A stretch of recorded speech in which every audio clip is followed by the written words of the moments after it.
बलराम दाऊ, द्वारकाधीश का संदेश आया है।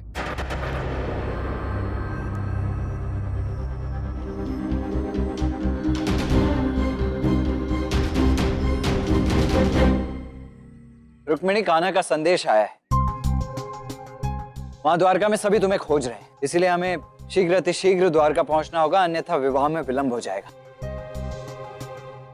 और राधा देखो, इस बार तो स्वयं कान्हा ने तुम्हें निमंत्रित किया है, इसीलिए इस बार तो तुम्हें हमारे साथ चलना ही होगा। और रही बात भोजन की, तो भोजन हम सब मिलकर वहां द्वारका में ही कर लेंगे, क्यों? ये क्या रुक्मिणी, तुम अब तक सच नहीं हो? क्योंकि आज रुक्मिणी का श्रृंगार मैं स्वयं अपने हाथों से करूंगी। आओ चलो, तुम भी चलो।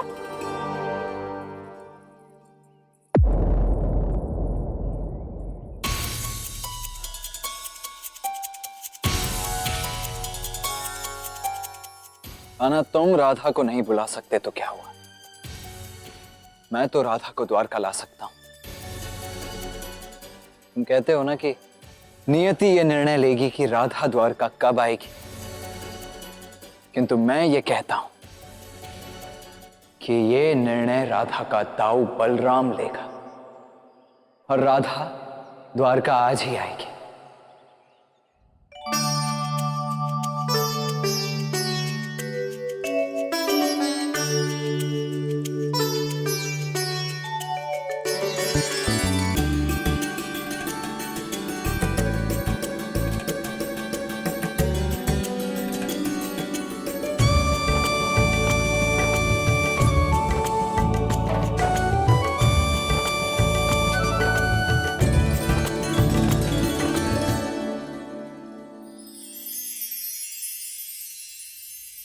राधा, मुझे तो विश्वास ही नहीं हो रहा है कि मैं इतनी सुंदर भी दिख सकती हूँ। कहा था ना मैंने कि राधा के जैसा श्रृंगार कोई नहीं कर सकता।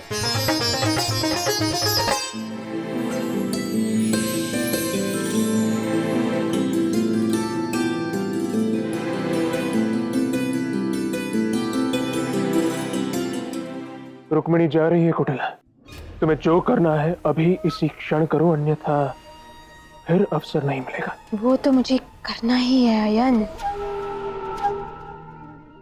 अद्भुत, अप्रतिम रुक्मिणी, तुम तो बहुत ही सुंदर लग रही हो। वाह राधा, कितना बढ़िया श्रृंगार किया है तुमने, अद्भुत। हाँ, अच्छा चलो राधा, अब बैठो पालकी में, तुम्हारा सामान कहाँ है? प्रयास तो अच्छा है दाऊ, किंतु आप जानते हैं ना मैं नहीं आने वाली। प्रयास? ये क्या कह रही हो राधा तुम? जानती हूँ दाऊ, कृष्ण ने उस पत्र में मेरे विषय में कुछ नहीं लिखा था। दाऊ, मैं आपकी भावनाओं का पूर्ण सम्मान करती हूँ और ये भी जानती हूँ कि आपकी बहुत इच्छा है कि मैं आपके साथ द्वारका आऊँ, किंतु जब तक कृष्ण की इच्छा नहीं होगी ना, राधा द्वारका नहीं आएगी।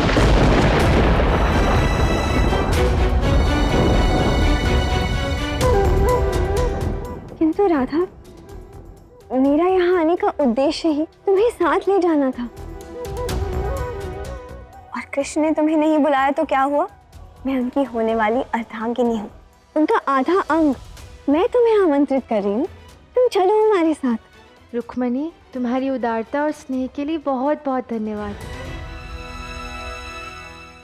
किंतु नहीं, मैं वहाँ कृष्ण के बुलाने पर ही आऊंगी और यही मेरा कथन है। मैं अपना कथन व्यर्थ नहीं जाने दे सकती।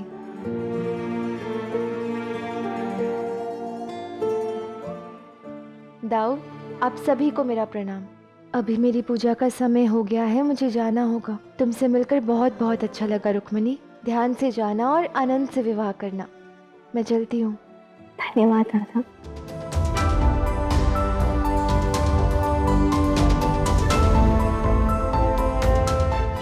सभी प्रस्थान के लिए सज्ज हो जाइए। यही अवसर है कुटिला। इस समय रुक्मिणी अकेली खड़ी है, न राधा उसके पास है और ना ही वो बुद्धिहीन बलराम। जाओ। राजकुमारी,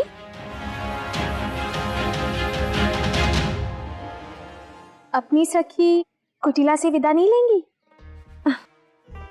अवश्य लूंगी। वैसे राजकुमारी रुक्मिणी, आपको एक बात विचित्र नहीं लगी कि राधा आपके साथ नहीं जा रही? मेरे कहने का तात्पर्य ये है कि आप कृष्ण की भावी पत्नी हैं, निमंत्रण कृष्ण दे या आप, एक ही बात हुई ना? तो राधा विवाह में जाने से क्यों बचना चाहती है? क्यों? क्योंकि राधा आपसे ईर्ष्या करती है। तो वो आपका और कृष्ण का विवाह होते कैसे देख सकती है? तनिक सोचिए राजकुमारी रुक्मिणी, राधा यमुना में क्यों नहीं डूबी? क्यों कृष्ण की बांसुरी की धुन सर्वप्रथम राधा के लिए बजती थी? राधा कृष्ण के बारे में इतना सब कुछ कैसे जानती है? और यहाँ सारे राधा और कृष्ण के बारे में इतनी सारी बातें क्यों करते हैं?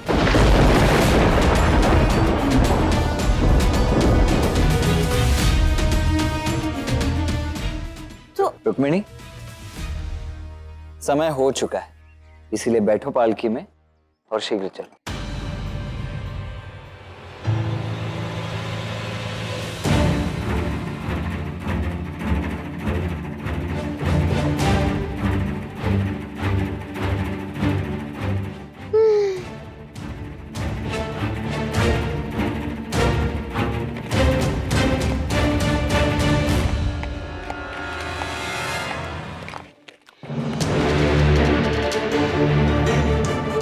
पूरी बात हुई?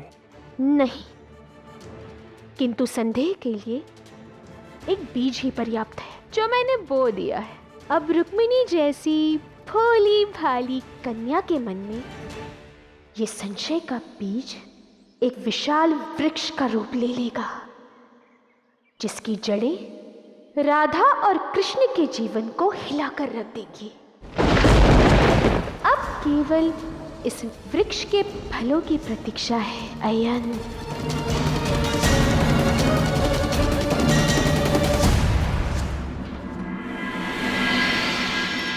पिताश्री, रुक्मिणी मिली? संपूर्ण द्वारका नगरी में हमने खोजबीन कर ली है, किंतु रुक्मिणी का कहीं पता ही नहीं चल रहा है। विवाह का मुहूर्त निकला जा रहा है। हे नारायण, सारी द्वारका यहाँ पर है। वधू ना सही तो कम से कम वर मेरा कृष्ण ही यहाँ पे पहुंचा दो। मैं तो सज हूँ माता।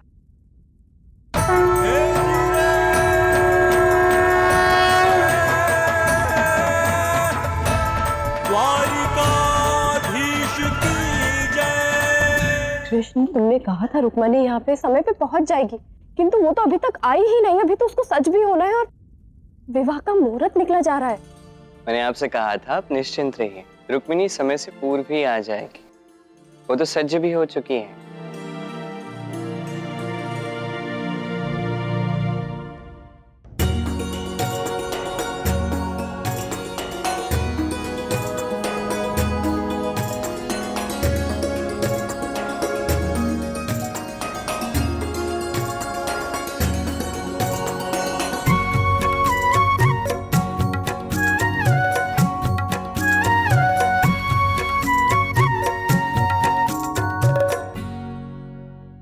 रुक्मिणी, तुम कब आई और सच कब हुई?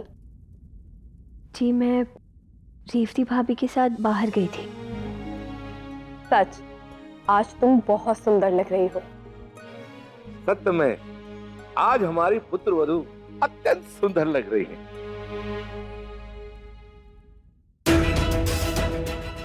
तनिक सोचिए राजकुमारी रुक्मिणी, क्यों कृष्ण की बांसुरी की धुन सर्वप्रथम राधा के लिए बजती थी?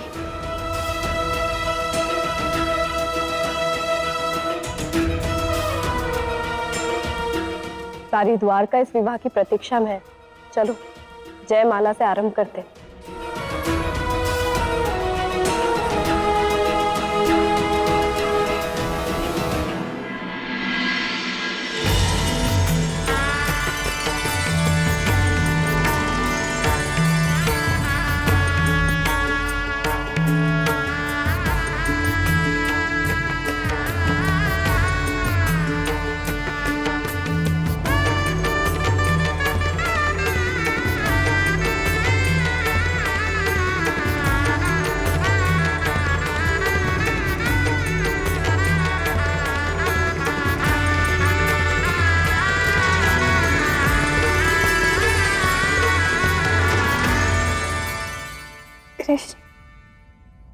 आपने नहीं कहा कि मैं अच्छी लग रही हूँ। ये कहने की क्या आवश्यकता है रुक्मिणी? राधा ने आपका श्रृंगार किया है, आप तो सुंदर लगोगी ही, आप निश्चिंत रहिए। राधा ने सज किया, इसीलिए मैं अच्छी लग रही हूँ, अन्यथा अच्छी नहीं लगती। कृष्ण के जीवन में राधा की इतनी महत्वता क्यों है? राधा रानी, अयन ने स्वयं को बरसाने का मुखिया घोषित कर लिया है और उसने कुछ निर्णय भी लिए हैं। रुक जाओ! तुम लोगों का साहस भी कैसे हुआ यहां आकर इससे कुछ भी पूछने का? एक बार बता दिया ना। राधा इस समय बहुत आहत है, उसका मानसिक संतुलन कदापि ठीक नहीं है। उसका वो परम मित्र कृष्ण, वो राधा की उपस्थिति के बिना ही अपना विवाह संपन्न कर रहा है। यहां तक कि उसने इसे अपने विवाह में बुलाया तक नहीं।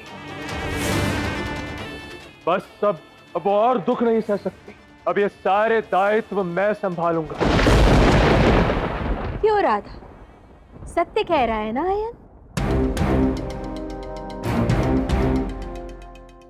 देखिए, जो भी घोषणा हुई है वो आपके चुने गए प्रतिनिधि द्वारा नहीं दी गई। अब इसे मानना या ना मानना ये सब आप पर निर्भर करता है। मैं किसी को बाध्य नहीं करूंगी। तब तो हम इसे कदापि नहीं मानेंगे राधा रानी।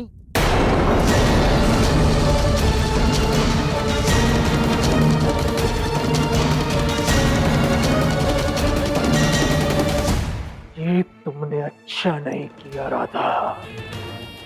अरे उस कृष्ण ने तो तुम्हें छोड़ दिया, किंतु यदि तुम्हारे उस कृष्ण के साथ रास लीला के विषय में, तुम्हारे प्रेम प्रसंग के विषय में यदि पूरे बरसाना वासियों को ज्ञात हो गया तो उसका परिणाम क्या होगा तुम्हें ज्ञात भी है? अयन, कुटिलाजी जी, ये दायित्व मुझे स्वयं कृष्ण ने दिया है। अब भले ही उसका दिया गया उपहार हो या दायित्व, मैं उसे कभी नहीं त्यागूंगी। मैं कृष्ण की प्रसन्नता के लिए कुछ भी कर सकती हूँ, कुछ भी सह सकती हूँ। अब भले ही कृष्ण मुझे छोड़कर रुक्मिणी से विवाह ही क्यों ना कर रहा हो, मेरी तो यही इच्छा है कि रुक्मिणी ही वो कन्या बने जो कृष्ण के योग्य हो। मैं तो केवल और केवल कृष्ण का सुख ही तो चाहती हूँ।